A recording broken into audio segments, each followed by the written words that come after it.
Aku kok bisa diteror? Mi, Reza udah nikah Mi, udah punya anak Mi. Tanggapannya Mi. Lah aku tuh siapa toh Cah?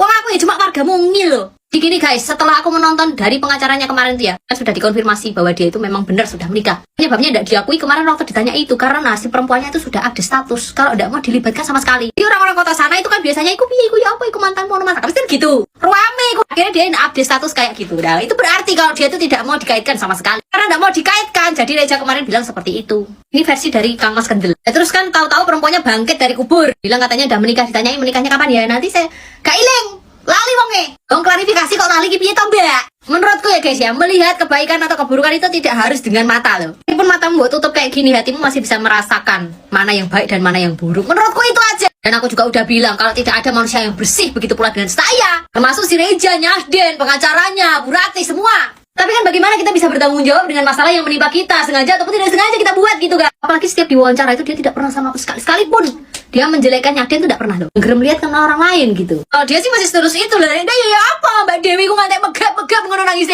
Yang mana pokoknya ya.